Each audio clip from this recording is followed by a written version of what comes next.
Krishna. Hare Krishna, Krishna Krishna, Hare Hare, Hare Rama, Rama Rama, Hare Hare. Hare Krishna, Sukirti Madhavi, welcoming all of you for this question and answer session on Sunday evening. We have got a lot of questions because now Thursday, Saturday and Sunday, all three batches combined. So it'll be fun answering all your questions. So beginning with the first question of the day, It is by Mona Bharadwaj. And the question is, Hare Krishna Mataji and Prabhuji, I am facing a problem while session from last 3 sessions. There is a disturbance in voice. It's buzzing anytime while session. It's disturbed me so much and kill my interest. Please help. Hare Krishna. Oh. Hare Krishna, Mona, and I request you not to lose interest and enthusiasm. From our end, actually, we do not find any difficulty. Most of we have not received any complaints about the transmission. So probably you need to check at your end about the network connectivity. Also, what I can suggest is probably uninstall Zoom and reinstall again and then see if it works fine. So all the best, but stay connected. Don't lose interest. That is scary to read. Okay, Mona. So going to the next question by Vijaya Ram Satish Dirisala. So the question is, what is soul and what is Kshatriya? Welcome, Prabhuji. Hare Krishna. Hare Krishna. Mike? So the next question about Vijaya is, what is soul? Vijaya, have you attended our Gita Made Easy sessions? Because in Gita Made Easy session also we discussed in detail. I would like to know from where you have joined, like were you there for those courses? If not, we would recommend you to check out those classes also. And soul as such, if you're asking for the definition, so soul is actually the eternal part and parcel of the Supreme Lord. And we are in these days in the session, we are discussing various qualities of soul, like how it is indestructible, invisible, immeasurable, immutable, and we can feel the presence of soul by the consciousness. So consciousness is the symptom of soul, which is spread. Soul actually, it's the living force which is spread throughout the body, and the moment soul leaves the body, this body actually becomes dead matter. So that is soul. Hope it is clear to you. Going to the next question, you are also asking who is a Kshatriya. So Kshatriya means, Shat means to herd, and Trayate means one who gives protection, to give protection. So Kshatriya means one who gives protection from hurt, from harm. So that is the meaning of the word Kshatriya. Okay, so we go to the next question by K.S. Mani. Paradharma, how is it different from Swadharma? Paradharma or Paradharma means superior religion, higher religion, spiritual religion, permanent religion, eternal religion, or Sanatan Dharma. So Paradharma, Sanatan Dharma are non-different. As we saw in the GMC last session, we were discussing about Swadharma and Sanatan Dharma. Swadharma is for the body, for the maintenance of the body, and so that's what Swadharma is, for the maintenance of the body. So if that is explained in terms of Varnashram system, that how there are 4 Varnas and 4 Ashramas. And Sanatan Dharma is basically eternal religion, that is for the soul, for maintenance of the soul, for the development of the soul, for development of love of God. So moving on to the next question. And one second. So, and the Swadharma and Sanatan Dharma are related because both of them have to be really balanced. So one way we see that even Swadharma is in one way eternal. How? Because irrespective of wherever one is, wherever you'll find a society, you'll find such a similar division. So there will be people who are intellectual, there are people who are administrative in class, you will find a business class, and you will find worker class. So that way Swadharma is also a system which is actually created by the Lord. And similarly, there are 4 divisions of one is the student life. The first part of the life is student life, then the person gets married, then there is married life. Those who are more spiritually advanced, they have Vanaprastha, where the husband and wife in later age, they just focus on spiritual life and not so much in their material family life. And then finally the husband takes sannyas. So that is only possible in people who are more highly spiritually advanced.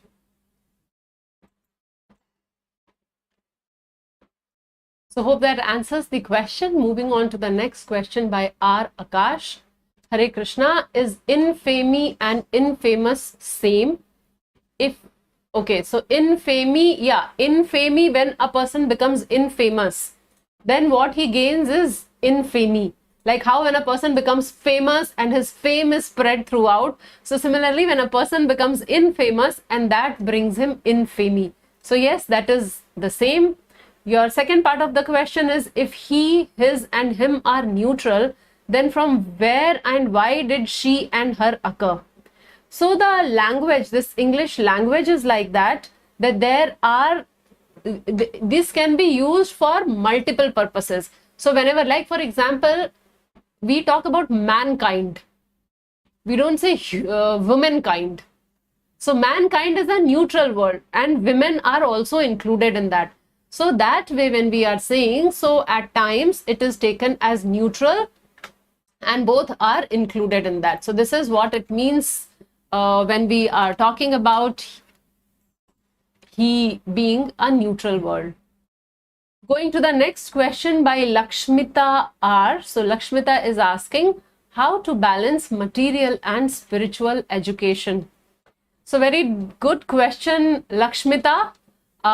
It would have been nice if you would have mentioned what education you are currently going through. But anyway, talking about your question. So yes, like how we are talking about two types of duties, Swadharma and Sanatan Dharma. So Krishna is telling Arjun that because you are a Kshatriya, because you are a ruler, because you are a warrior, so you need to balance both the things. So it is not advisable for you to just leave everything and go to the forest. You have to be here doing things and yet not forgetting that the supreme goal is to attain the Supreme Lord.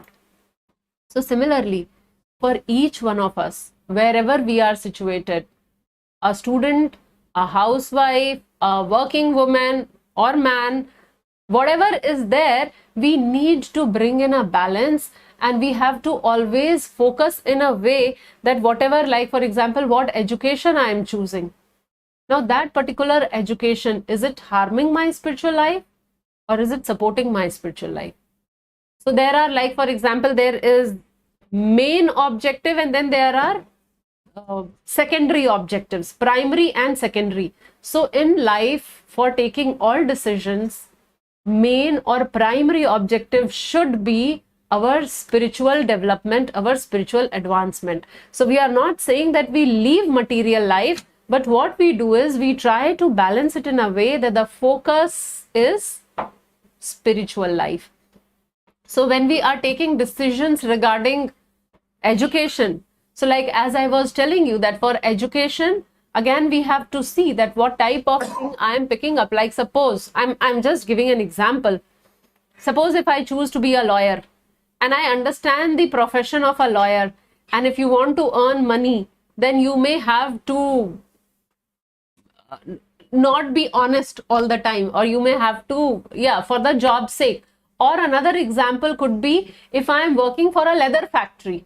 So irrespective of what job I am doing, but the factory itself is engaged in violence. So these type of things are not so conducive for my spiritual life.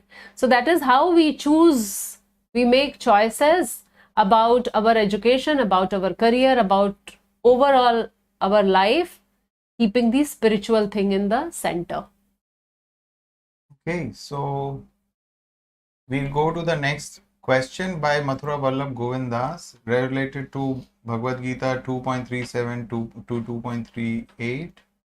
We understand that what is important is to serve the Lord, but sometimes the situation does not favor, maybe due to family situation. For example, we were expecting a baby and at the same time, a great seva, Sri Krishna Janmashtami, was given to us at the temple. We were not able to take up the seva because I felt like taking care of the family during the time of pregnancy is very important, and given up the seva. Now that the baby is born and feeling every day that why did I give up the seva other day and could not bear the separation of the seva. Should I take up the seva next time when such situation arises? Please suggest.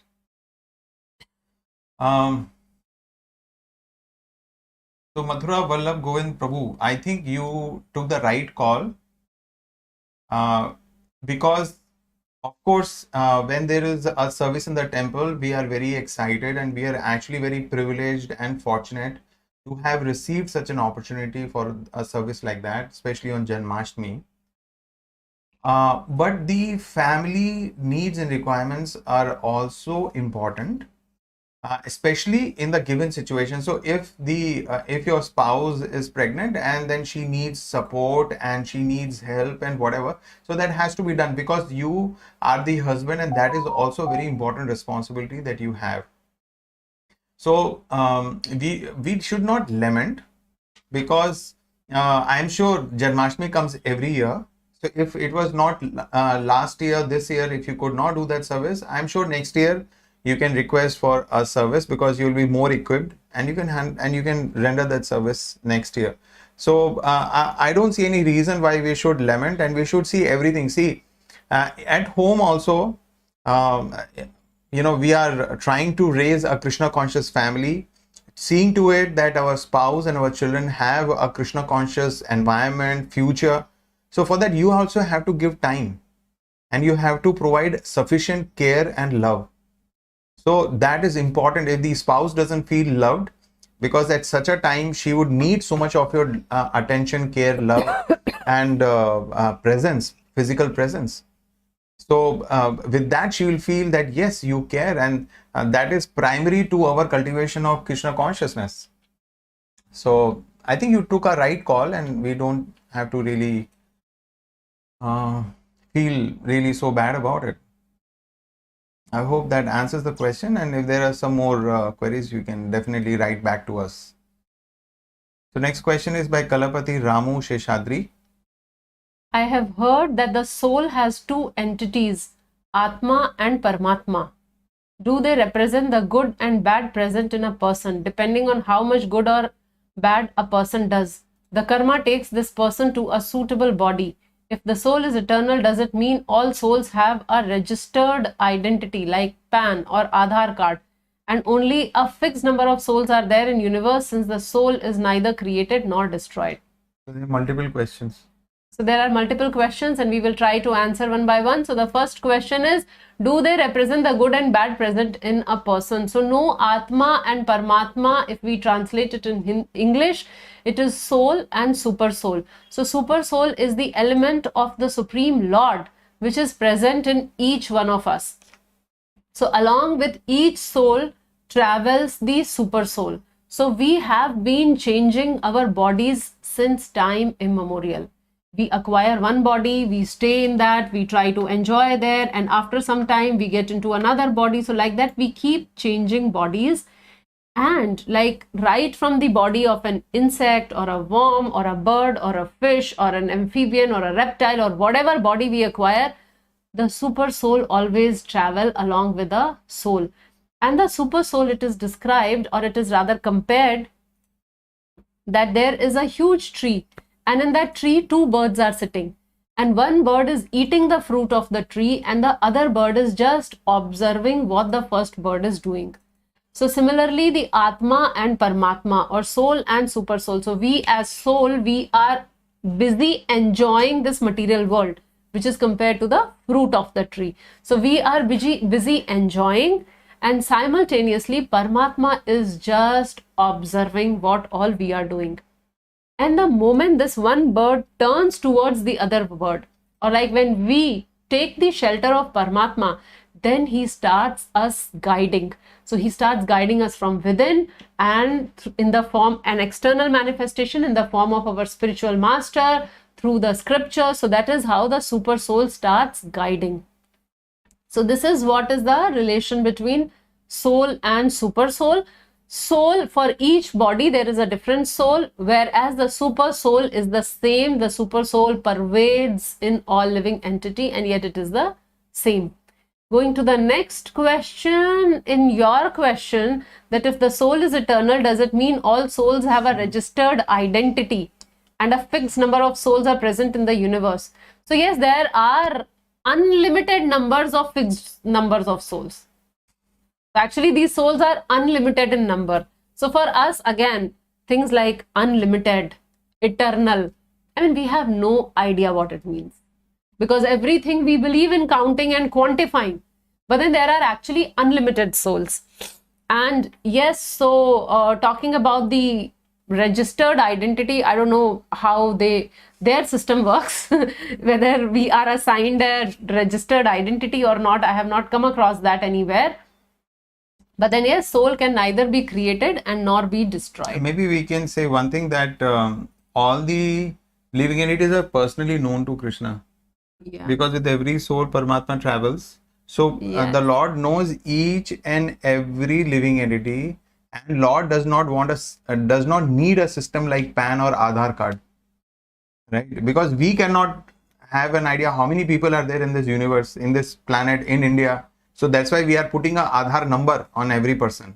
But the Lord does not need that.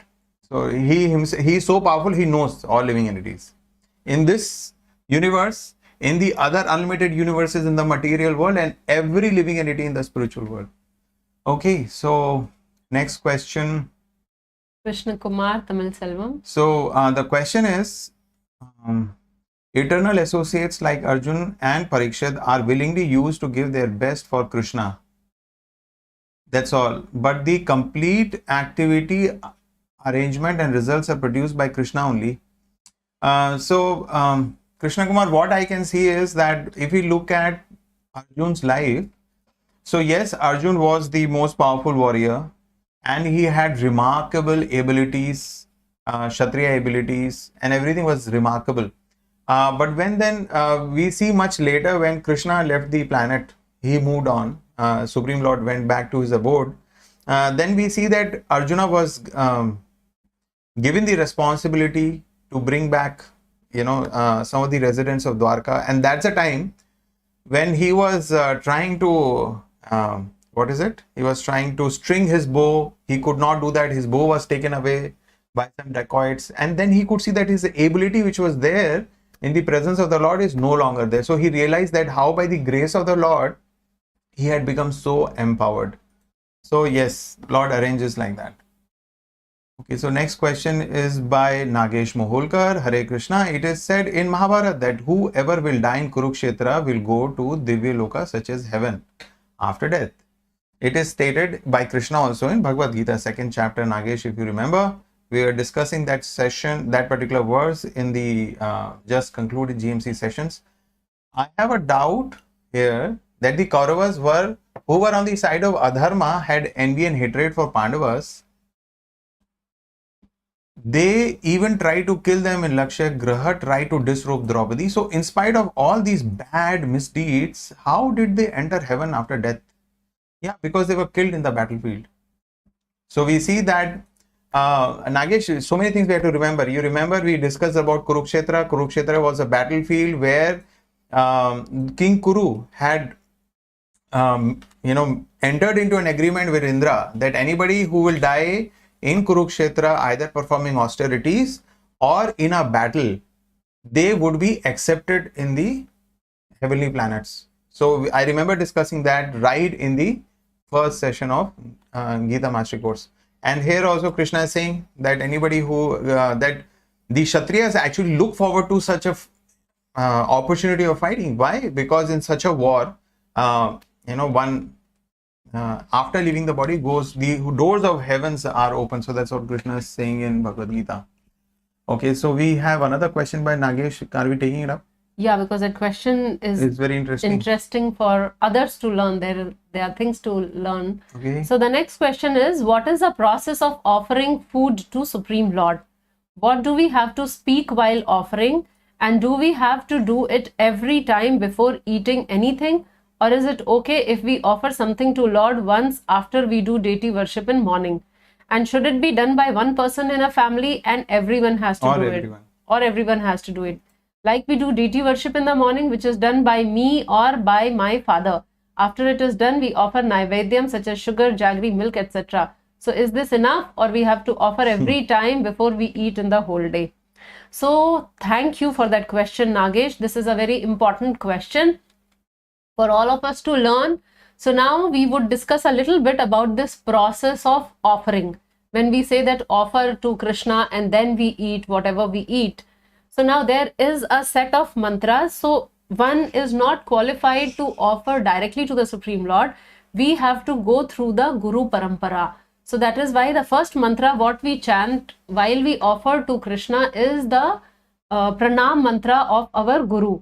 So Srila Prabhupada's Pranam mantra you all have learned. So the first mantra is, there are two mantras for Prabhupada's Pranam. So we chant those two mantras. Then we chant Chaitanya Mahaprabhu's Pranam mantra. After Chaitanya Mahaprabhu's Pranam mantra, then we chant Krishna's Pranam mantra. So total there are set of 4 mantras which we chant. So we would be sharing these 4 mantras so that you all can memorize and remember. So there are these 4 mantras which we chant while offering. And while offering, there are few things which we need to keep in mind. One is that Krishna has a separate set of plate. So we do not eat in Krishna's plate, and there are separate set of vessels. And then the third thing, now whatever we cook which is without onion and garlic, everything has to be offered to the Supreme Lord. No matter how many times we cook, ideally like there are fixed times when we offer, but otherwise irrespective of how many times we are cooking, every time the bhoga has to be offered to the Supreme Lord. And the process of offering is that we put all the things, the vegetables, the dal, the rice, chapatis, sweets, fruits, everything, we take it in a plate. For each of these items, we keep one tulasi leaf in each of the items, and then we keep this plate in the altar. We ring the bell and chant these 4 mantras. So I think Rajeshwari has shared the prayers over there, the offering mantras, the link she has shared. So these are the mantras which we chant while offering. So we chant these mantras and then we close the curtain or close the door of the altar and wait for around 5 minutes. Then we take out the plate and mix all these things back in the container in the cooking pots. So whatever we have taken, we mix it back and then we start eating.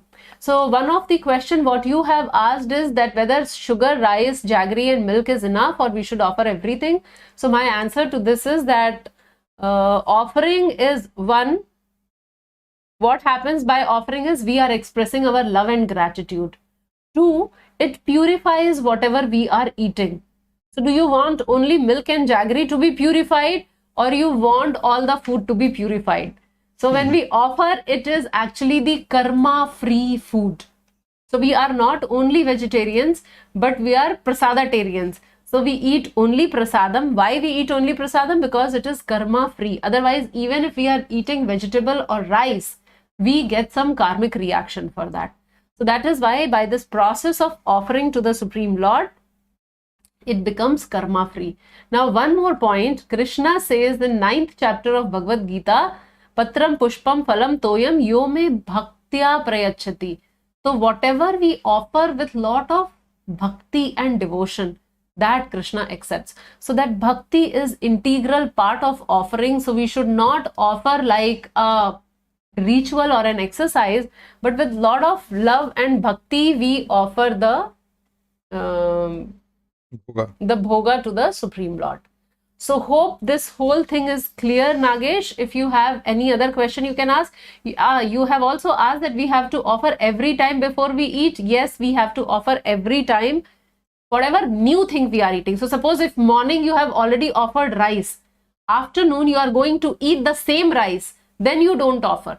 So food once which is offered, we do not offer it back. So whatever is the leftover, you don't have to offer, but whatever is cooked fresh, everything has to be offered. And any one person in the family can offer on behalf of everybody. So it is not that everybody has to make individual plates and offer. One offering is enough for everyone.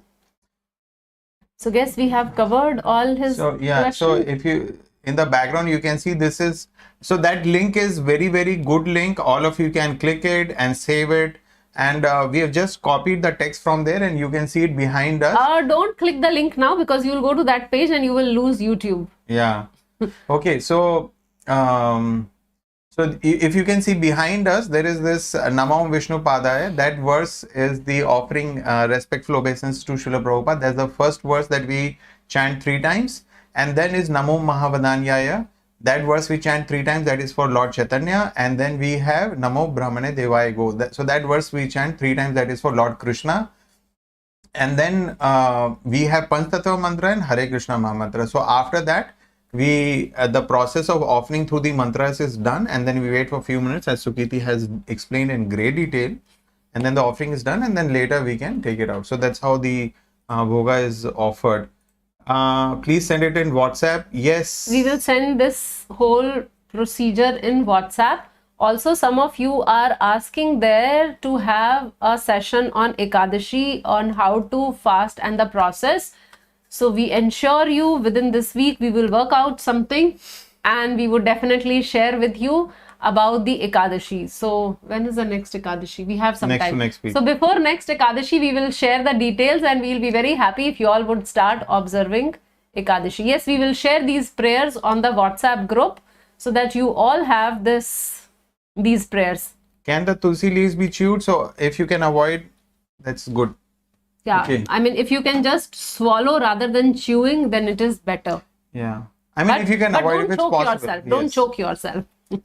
Okay. Okay, and you have also asked that sometimes we buy and eat. At that time, what to do? So buy and eat, one is you have to check very clearly what about the onion garlic. If it does not have onion garlic, I mean, ideally we don't. Yeah, the cook, if the cook is a devotee Yeah. of the great devotee of Krishna, then you can offer. No problem. Otherwise, you can at least chant Shri Vishnu, Shri Vishnu, Shri Vishnu 3 times before eating. If you are eating, if you must eat some food which is not offered. See, what we need to understand is that if we are buying food from outside, it should be very clear to us. There are no two ways. If you are buying food from outside, the person who has cooked that will be influenced by his thought process. Will be influenced by his mentality. Will be influenced by his consciousness. So that should be very clear. So if we are not very serious about it, and any Tom, Dick and Harry who's cooking, we are willing to sacrifice our consciousness and get it influenced by that person's consciousness, then that is our choice. Okay. Okay, Nagesh, thank you for that interesting question. Moving to the next question. So, Krishna Kumar, we see that there are a lot of questions what you have asked. So, we have just picked up a couple of questions, balanced questions. You would be receiving a reply through an email, because we are trying to take everybody's question, should get a chance. So sometimes mosquito gets into the mouth of human being and die inside human body. Maybe a good idea would be to, wear mask. Now we are COVID time, so we can wear mask. But while eating, how somebody will wear mask? How eating mosquito will get in? Maybe when we are eating. I don't know. So is in the arrangement of Bhagwan Krishna, how Yamdutas pick the soul from mosquito? See, Yamdutas come to pick the soul of people who are very, very sinful. Right? So those who have committed great amount of sins, and they have to be punished and purified in the hellish planet. So that's why Yamdutas come. So I don't know why Yamdutas will come and pick up the soul of mosquito. It will be a natural arrangement of Prakriti, of Mother Nature, that the soul will leave and will be given another body. And second thing we need to understand, Krishna Kumar, that Yamadutas do not come like in a big chariot which we can see, okay, this has come, now how will it enter inside my mouth to take the soul? I mean, how the Yamadutas reach the ICU or CCCU where they go and pick up the soul? So we don't see them. So this is all very subtle way that happens. So it is not that they require your permission to get inside your mouth and pick up the soul. I mean, that is another perspective. Yeah. If Yamdutas Sorry. won't do that, then how transmigration of soul is? So Yamdutas are not responsible for transmigration of soul. They are responsible for capturing. They are like our police. So if there is a criminal, the police will come and arrest that fellow and take him to jail, and then a case will be there and then will be punished. So similarly, Yamdutas are like a police, Yamraj police. They will come and they will punish. That's how it is. Okay. when we are sending that document for offering, we should also send prayers for honoring prasadam. For when we have after bhoga is offered and we get prasadam in our plate, then also we chant the prasadam honoring mantras. We honor prasadam, honor the mercy of the Lord. We chant mantras Mahaprasade Govinde. So that's how there are some verses there. So that also we'll share with you. Rajeshwari can share that link also in between, and then we will be sharing that. So when we eat prasad, so we don't say eating prasad. That is also a devotional service, because the whole prasad has been purified by the Supreme Lord, and it's the mercy of the Supreme Lord. So we say we are honoring prasadam. So there is a verse which we chant before honoring. Okay, so I think she has sent one Ekadashi app, no? What is that? Calendar. So that... Rajeshwari, I hope you are pasting it in the YouTube for our YouTube viewers also. Okay, so... Moving to the next question. So Krishna Kumar, we are skipping your questions. And next we come to the question by Aniruddha Rajan. If the soul is not created, then is it right to say that the population remains the same from the beginning of the world, including all the little creatures from the first sense to the sixth sense creatures? Why only the human race population increases drastically? Anirudh, I think this question has been asked again and again because we have this assumption. What is the assumption we have? We assumption have that there are, say, 1 million souls. I'm just taking a figure, 1 million souls in this planet, and that is where they remain. So sometimes they become humans, sometimes they become an insect, sometimes they become an animal, sometimes they become a tree. But that assumption is not correct, Anirudh, because there are unlimited souls within the universe. There are innumerable planets, and there are innumerable souls. And they keep moving from one species to another, from one planetary system to another. So this logic won't stand there because we assume that there are fixed number of living entities on this planet, and that's where the whole transmigration is happening. So that because of that assumption, we are getting this confusion. I hope that answers. Okay. So moving to the next question by Aishwarya Ranganath. Soul changing body is compared to a person changing dress. Also, it was mentioned that if one purposefully damages his body untimely, then his next body will not be ready. Taking into account untimely death owing to an accident or harmed by people around purposefully, will the person or soul be eligible to get a new body? Is the new body given by nature to such a soul? So generally speaking, untimely death, see, at the time of death, there are at the time of birth, there are few things which are fixed, and one such thing is the number of breath a person takes. So that number of breath the person is supposed to take in the body which is provided to him by Mother Nature.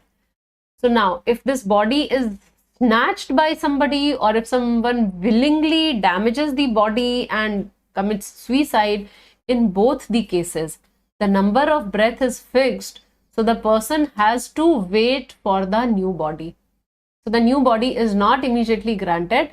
That person has to wait for a while for the new body.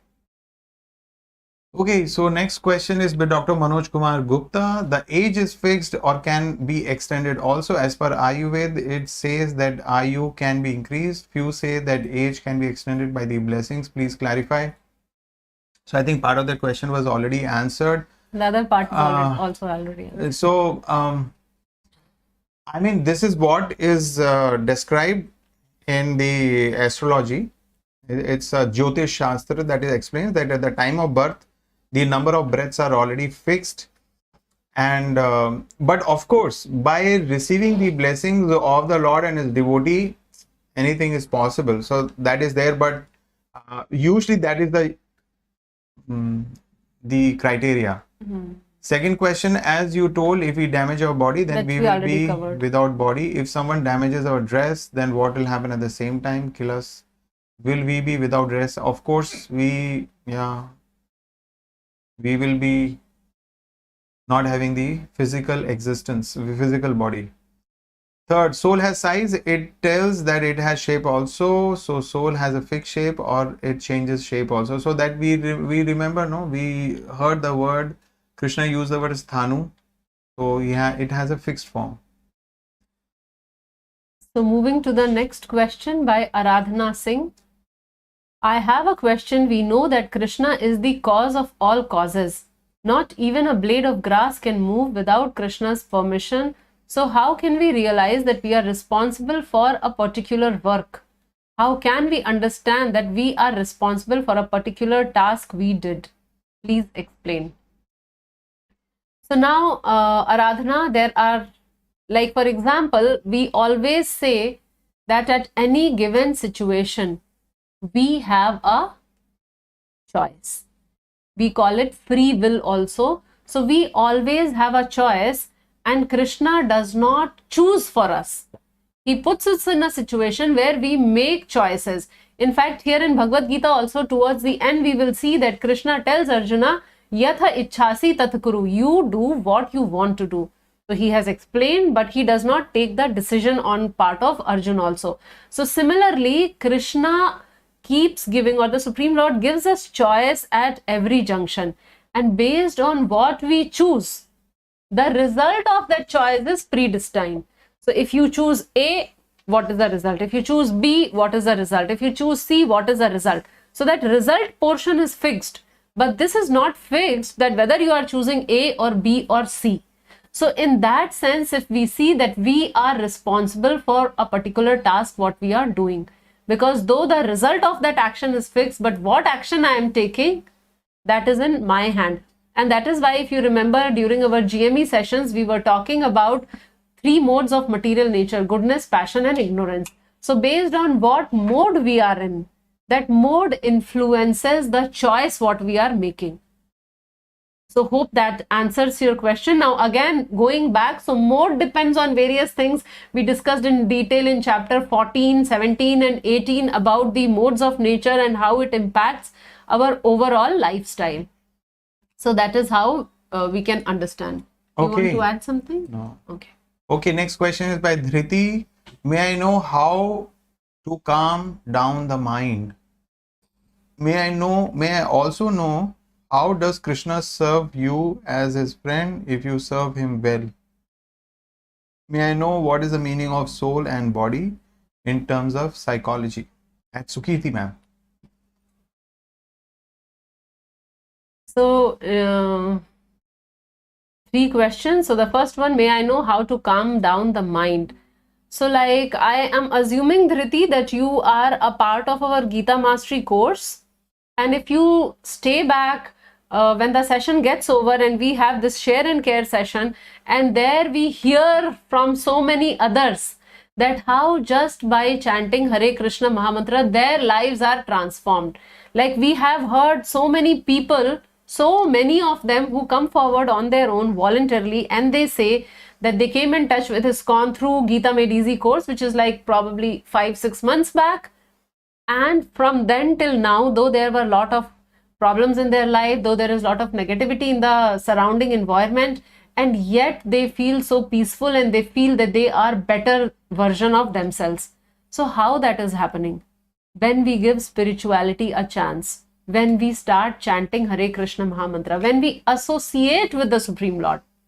So whatever the other person has, those qualities we acquire. So what is happening when we are chanting the japa? We are actually taking association of the Supreme Lord. And because Supreme Lord is spiritual, Supreme Lord is full of eternality, bliss and knowledge. So automatically we acquire these things when we are chanting Hare Krishna Mahamantra. So the easiest way to calm down the mind, and it is even proven by the scientists, they have done a lot of researches on a person who has been chanting and who does not chant, and how the frequency, the waves of the mind, how the brain waves, how it is much calmer when a person is chanting the Hare Krishna Mahamantra. So this is the best method. And second, to support just one point, Dhriti, what you can do is you can try attentive chanting. trying to hear when you chant Hare Krishna, Krishna Krishna, Hare Hare, Hare Ram, Ram Ram, Hare Hare. Try to hear and chant nicely. So that is how it works. And then yes, to help chanting, to make our chanting more meaningful and to really develop that desire to chant, we have to read scriptures and we have to take association of devotees. So devotees are the people who will tell you that did you chant today? How many rounds are you chanting? Why don't you increase your round? So those are the people who are helping us in our spiritual advancement. And then we refer to the scriptures because from there we get lot of support system that yes, so convincing reasons for chanting. So that is the first part of your question. Second, may I also know how does Krishna serve you in as his friend if you serve him well? Dhriti, one thing, yes, sorry, I'm interrupting you. So, Dhriti, are you aware that he is serving you right now, even when we are not so much friendly with him?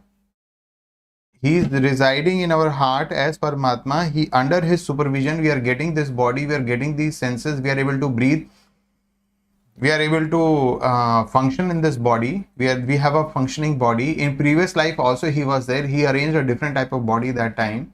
So he's making constant arrangement. And then we every time we have a desire, I want to fly, I want fly, that is my desire. So next birth, Krishna will make arrangement that we get a body of a bird. So that's how Krishna, the super soul, is in the heart and is trying to fulfill all our desires since time immemorial, trying to give us different bodies and trying to satisfy the different desires that we have. Who can be a better friend than that? There's so many friends we had in the school, they went away. Then we grew up, college, they went away. Then so there are so many friends, they will come and go. You know, they are not permanent. But this friend has been constantly with us since we cannot even calculate. From that time, he is constantly with us. So who can be a better friend than us, than him? So it is that how may know Krishna serve? Krishna is constantly serving. That we know by study of the scriptures how he's serving us, because there's no other way of knowing it. So Krishna is always serving us as a friend. We have to develop that vision to see him. So we want or we don't want. In both the cases, like a true friend, like a close friend, your best friend, even if sometimes you are very upset and angry and annoyed and you say, okay, get lost, I don't want to talk to you, but still that friend would patiently wait for you. So Krishna is one such friend. And Sukirti is saying that you should develop the vision to see. The vision, and that vision can be developed by through the ears. That vision to see the Supreme Lord helping you, serving you, can be developed through the ears, by hearing. So when you hear the scriptures, when your understanding grows, when you chant the holy names, when you hear the holy names, that's how we develop that vision to see. And the third part of your question, may I know what is the meaning of soul and body in terms of psychology? So actually, psychologists, they do not like modern people. People generally do not believe in that, but what they talk about is layers of consciousness. So there are different layers of consciousness or awareness, and they do talk about subconsciousness and how a person is still active even in his subconscious modes. So probably that is how they equate that to soul and body. So moving ahead, the next question is by Khushi Gujar. How can we perform duties without attachment? How can it be practiced in order to perform any duty successfully and get the desired result? We are attached to it. We always try to achieve it irrespective of ups and downs. If we are detached, isn't it that we kind of ignore it because either success or failure, it doesn't affect us? Could you please enlighten me on this? Khushi, yeah, that's the point. Actually, if you see, look around, everybody acts. Why? He's not so much interested in action. He's interested in the fruit that action can give him, the result that action will give him. So our focus is the result, right? Not really so much of the action. So this is actually, if all of us are living our life like that, and that is why we are tightly bound by that result, which means, in very simple terms, every action has a reaction. Because we are interested in the reaction, that is why we are doing action. So that means that we will continue to be in the cycle of birth and death. So I have done some action, I got some reactions. Now some reactions are pending because this body will get worn out and I have to take another body for the balance reactions. So like this, my cycle will go on without end. So Krishna makes a very startling revelation that we should do our duties for the sake of doing the duties, not for the sake of the result of those duties. So he is talking about Nishkam Karma Yoga. Khushi, continue attending these sessions. We'll be discussing about this in the upcoming session. I guess that is where most of your doubts should get clarified, and if they don't, you can write back to us. Next question is by Priya Vig. Is there any problem if we eat onion, garlic and take tea, coffee and still do chanting? Priya, there is no problem. Just a yes or no answer for your question. So there is no problem. Even if a person is eating non-veg, yet if he is chanting, there is no problem. But the whole point is that if we sincerely want to advance spiritually, then there are other elements also which we should try working gradually. So, okay, in your given situation, if you are not able to do it immediately, start breaking the whole thing in baby steps and see what all you can do. So, for example, what I can make out is, okay, onion, garlic, if you are staying in a family where others are also eating and it is very difficult for you not to eat, but of course you can give tea and coffee up. I don't see that anybody would force you that you must take tea. So tea and coffee should not be difficult. It is all about our sincerity, how much we want to get closer to Krishna. So tea and coffee that way, and onion, garlic also. So we have to start making baby steps. Okay, at least at home I will not eat, and if I am outside with my friends, maybe I'll compromise a little. So like that. So break it in baby steps, but know for sure that you are in the process where at some point of time you would be requested, you are already being suggested and advised to give up onion and garlic. So Priya, also, we have something like herbal coffee. So if you are liking coffee so much, you can try herbal coffee, substitute it with something else with herbal coffee, although it will not taste like coffee, right? But it is be like a hot drink, which you can have. Priya, and in fact, if you are finding it difficult to give up, you must understand that this is what addiction is. This is what addiction is, right? That something I am so attached to it that I don't want to give up. Maybe so that taste or smell is what I really like. I'll give one example. Say, for example, there is a diabetic, a person who has diabetes. So he goes to the doctor and he says, "Doctor, now I am running, I am walking every day 5 kilometers. So how good is that?" Doctor say, "Very good, but what are you eating?" "No, I'm eating a lot of sweets." So the point is, yes, walking will help, but if we continue to eat sweets and all, it will definitely drag down my health. So similarly, it is very good to continue chanting, as Sukiti said right in the beginning, and gradually I think you will get sufficient strength from inside that you may no longer feel the need to continue to eat onion garlic or take tea and coffee. And there in the chat, I see that Raman Satyabhama is asking, you mean to say give up milk? I don't know how we got that impression. We are not saying to give up milk. We are saying to give up tea and coffee. You can definitely continue taking milk. Like for example, there is curcumin milk. A lot of people take in the nights. You can add a little haldi to milk and take. You can add some kesar, saffron to milk and take. You can take hot milk as it is, right? And Raman is also saying, doctor says onion garlic are good for health. That way doctors are saying so many things. They will say red wine is good for heart. They will say non-vegetarian food will give you a lot of protein. So we cannot go by what doctors say. Why? Because doctors have their own limited perspective. If onion garlic is, they may have some benefits, but we also see that, for example, garlic is a very, very strong, what they use the word aphrodisiac, right? And it really creates a havoc with with our modes. So like we know that there is a mode of goodness, sattva gun, rajagun and tamogun. So what we eat will decide what modes are we in. So if we eat onion garlic, we will go into tamogun, which is not very conducive for spiritual life. Right? So doctors, they have no idea about soul. They have no idea about these modes.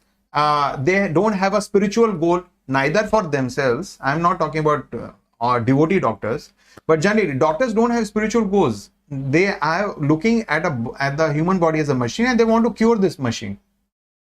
So they don't have spiritual goal. This person has come, he should become a devotee of the Lord, so I must give him advice accordingly. So they themselves don't know, neither they can guide.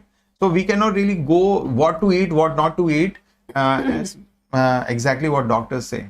See, actually, we also have to see that the doctors, what they say now, they may change after 5 years, after 2 years, after 1 year.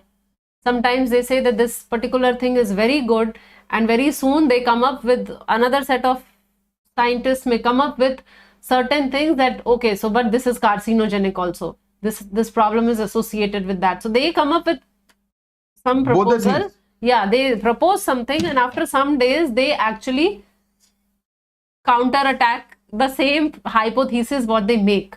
So we have to choose what is it that we want from our life.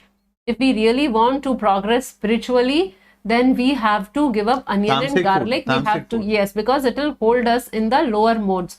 So we will not be able to advance. We personally know, like so many people around us in our own circle, the devotees, they have not eaten, like some of them I know who have not eaten onion garlic since birth, because they were born to devotee parents, and they are healthy and happy people. It is not that they are very sickly because they are not eating onion and garlic. So hope that answers. Yeah, and Aishwarya is asking about the carob powder. Yes, Aishwarya, we can take carob powder. Okay, so we'll go to the next question by Dinesh Gupta. Dinesh Gupta. Thank you for another wonderful session. What happens when the soul leaves the body earlier than the nature's plan? I think we have discussed that. Do they become bhoot pret? Do bhoot pret really exist? See, it's very simple, Dinesh. Soul, it has a subtle body and it has a gross body. So if the gross body no longer exists, of course subtle body exists. We know that soul is eternal, so the person will continue to exist, but he is having only subtle body. So bhoot pret actually refer to I mean, we can, from a very, very simple perspective, we can understand that yes, they don't have a gross body, but they still continue to exist in the subtle body. You mentioned that Kshatriyas attain heavenly planets by fighting and Brahmanas by doing yagya. What is the prescribed duty for Vaishya Shudra to attain the heavenly planets? Actually, Dinesh, before we get into this question, we have to be clear that this Brahman, Kshatriya, Vaishya and Shudra, this division is no longer functioning in the society where we are living in. I mean, yeah, as per the actual duties responsible what the Brahmanas should do, Brahmanas are not doing. What the Kshatriyas should do, they are not doing. So Vaishyas, okay, to some extent, and some worker class, yes. So Dinesh, also this question, I think it's a little premature. We will be discussing in detail as we go into different chapters. When Krishna will take up this subject, I think it's better that, we'll take this particular question at that time. Anyways, whether somebody is Shudra, Vaishya or Brahmana or Kshatriya, irrespective of who he is, irrespective of what mode he is situated. Actually, these are representative of the mode. Somebody who's in mode of ignorance is, will have Shudra tendencies. Somebody who's in the mixture of Rajogun and Tamogun will have Vaishya tendencies, irrespective of whatever it is. If we take up spiritual life, anybody, Shudra, Vaishya, Brahmana or Kshatriya, anybody can take up a spiritual life and he can transcend these modes. So that is and he can go beyond the heavenly planets. Beyond the heavenly planets. Actually, our goal is not to go to heavenly planets. Heavenly planets are also temporary. There we'll go, yes, for some more time, but then we'll have to come back. We cannot stay there eternally. And it is not the best. So if you compare the spiritual world with heaven, heavenly planets is nothing like not even dust. So that's why I'm saying, let the time come in Bhagavad Gita and we'll discuss this more in detail. Nagesh Molkar, we have already discussed a couple of questions from you. So we'll go to the next one. Yeah. So Smita is asking, soul has been forever, then how can we say thousands of years? So Smita, I think you are referring to the 9th question of the quiz what we did today. So that answer was wrong. So it's not. So we don't say that it is for thousands of years. That statement was false there. False is the correct answer. Okay, so next question is by Rakesh Chotia. Please explain elaborately how when soul get any form of body. Rakesh, what do you think? What you or anybody, when we think, whatever we think at the time of death, accordingly we get the next body, and what we think at the time of death is dependent on what all we have done in this life. So based on our activities, our karma, our desires, we'll have a particular consciousness and we have a particular thoughts at the time of death, and accordingly we get the next body. Okay, so Next question by Smita. I don't know to cook vegetable curries without onion. Can you please share ideas what to do for gravy?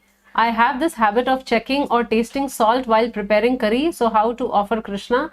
I'm sure we should not taste before offering Lord Krishna. Thank you, Smita, for bringing that point up. I was answering in detail about Nagesh's question, but I did not mention this point that if we have to offer anything, then we must, capital mein, we must not taste before offering. So you have the idea, sorry, you have the habit of checking or tasting. I think most of us, we had that habit earlier. Like I also had that habit. But then once we develop that faith that this I am cooking with love for my Supreme Lord, my Master, and let it be good and nice, and we can just offer. And you will see magically how the prasadam would be coming out wonderfully. So we don't taste while we are offering, when we have to offer. yeah, just in this one point in that regard, Sugiti. Smita, actually when we are cooking is also devotional service. It is also a form of meditation. So that is very important. So when we are cooking, we should not have too many distractions. And so when we are focused on that service, then gradually we'll get the right estimate how much salt to add. So sometimes we may make some mistakes. Sometimes the salt may be less, sometimes it may be more, but gradually we will come to a very fine balance. Like we have been cooking like this for 2 decades now, right? And we just don't taste. No, we don't do that. And the question about how to cook vegetable curries without onion. So your question is giving me another important area where we need to make some videos and share with you the recipes, especially the gravies. So as of now, a quick fix way I'll tell you, like in very brief, I can tell you that the gravies can be done with tomato and cashews.